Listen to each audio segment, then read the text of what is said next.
Hello, നമ്മുടെ കരയുടെ നാഥനായ തൃച്ചേന്ദമംഗലം മഹാദേവ ക്ഷേത്രത്തിലെ കൊടിയേറ്റ് കഴിഞ്ഞിട്ടുണ്ട്. അപ്പോൾ ഇന്നാണ് എനിക്ക് പോകാൻ അവസരം കിട്ടിയത്.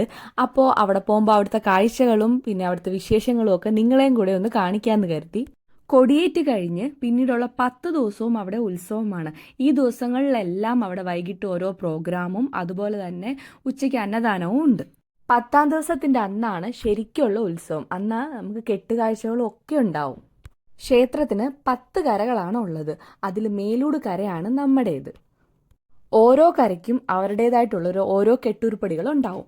അങ്ങനെ 10ാം ദിവസമായിരിക്കും ഈ കെട്ടുകാളെ അവർ അമ്പലത്തിലേക്ക് കൊണ്ടുവരുന്നത്. മാത്രമല്ല, ഈ 10 ദിവസവും എല്ലാ കരകളിലും അന്നദാനവും ഉണ്ട്. ഈ അമ്പലത്തിന്റെ ഒരു പ്രത്യേകതയാണ് കാളെ കളിപ്പിക്കൽ. അതായത് നമ്മൾ ഇതുപോലെയുള്ള കുഞ്ഞു കുട്ടി കാളകൾ അവിടെ ഉണ്ടാവും. അതിന്റെ മുകളിൽ മുട്ടുസൂചി കുത്തിയിട്ട് നമ്മൾ ഇതുപോലെ കാളെ കളിപ്പിക്കുന്നു. 2 സൈഡിൽ അപ്പുറം ഇപ്പുറം പിടിച്ച് ഇങ്ങനെ നമ്മൾ കാളെ കളിപ്പിക്കും. ഇത് അവിടുത്തെ ഒരു ആചാരമാണ്. അതുപോലെ തന്നെ മറ്റൊരു പ്രധാനപ്പെട്ട ഒരു ആചാരമാണ്, അതായത് അമ്പലക്കുളത്തിൽ നമ്മുടെ നാട്ടിലെ ആൺകുട്ടികൾ അമ്പലക്കുളത്തിൽ കുളിച്ച് മുങ്ങി ഈറനോടെ തന്നെ അമ്പലത്തിന് ചുറ്റും ഇങ്ങനെ ഉരുളിച്ച് നടത്തും. ഉരുണ്ട് ഇങ്ങനെ പ്രദക്ഷിണം വെക്കും. പിന്നെ കൊടിയേറിയ 10 ദിവസവും കൊടിമരത്തിന്റെ ചോട്ടിൽ നമ്മൾ പറയിടാറുമുണ്ട്. അൻപൊലി ആണെങ്കിൽ 5 കൂട്ടം സാധനങ്ങളായിരിക്കും പറയിടാനുള്ളത്. അതല്ലെങ്കിൽ തൂണിപ്പറയുണ്ട്, മുഴുപ്പറയുണ്ട്, അതെല്ലാം നെല്ലിലായിരിക്കും. അങ്ങനെ റാമൂട്ടനെ കൊണ്ട് ഞാനൊരു പറ ഇടിയിപ്പിച്ചു.